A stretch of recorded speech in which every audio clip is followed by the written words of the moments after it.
A hantavirus outbreak aboard a cruise ship in the South Atlantic is now drawing attention in Germany, with several German nationals connected to the MV Hondius being flown back for medical monitoring under special precautions. Deutsche Welle correspondent Sparrow joins us now from Berlin. Thomas, g'day. So this story's been prominent here in Australia too. We're preparing for some Australians to arrive back here soon from this voyage. What can you tell us about these German nationals?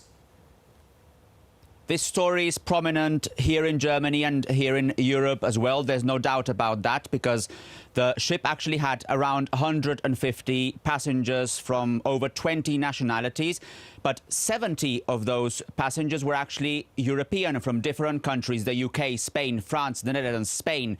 And specifically when it comes to Germany, there were 8 passengers from Germany. One of those passengers was actually among the 3 deceased, and the remaining have been flown back to Germany. Some were actually in a hospital in Frankfurt being checked, but then the others are now back in their respective cities, in their respective regions. This has to do with the fact that they have to isolate specifically in their respective cities, and they are going to be monitored specifically by local health authorities there on a daily basis, for example, checking their temperature. There is a lot of interest in this story here in Germany about also these 8 Germans, but it is definitely not something that is only of interest here in Germany, but I would say also in other European countries as well, as the other European passengers are also repatriated back to their countries of origin. And how are German authorities assessing the risk to the general public?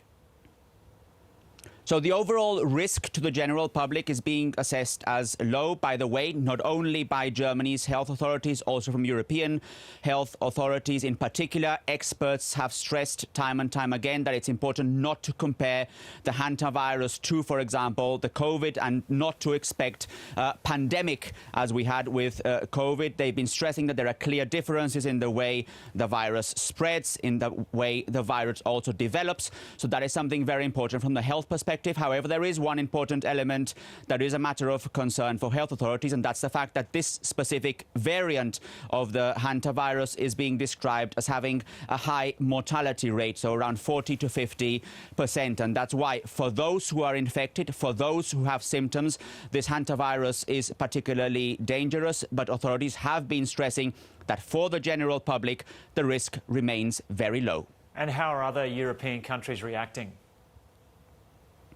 As I stressed, this is something that not only affects Germany. There were passengers from all sorts of different European countries, the UK in particular, Spain, the Netherlands, France, Germany, as I already stressed. And that's why this is not only something that is being monitored very closely by German health authorities, by the German Public Health Institute, but also from a European perspective as well. On the one hand, to understand how these different passengers are faring, in particular if they are coping well with their isolation, if they need any other medical treatments and so on, but also in particular then if the situation does become more challenging, to then coordinate public responses. So in essence, I would say, based on the number of passengers, based on the way these passengers are being transferred back to their countries of origin, this is certainly a challenge for European countries, and one that they're trying to discuss and monitor also nationally, but also from a European perspective as well.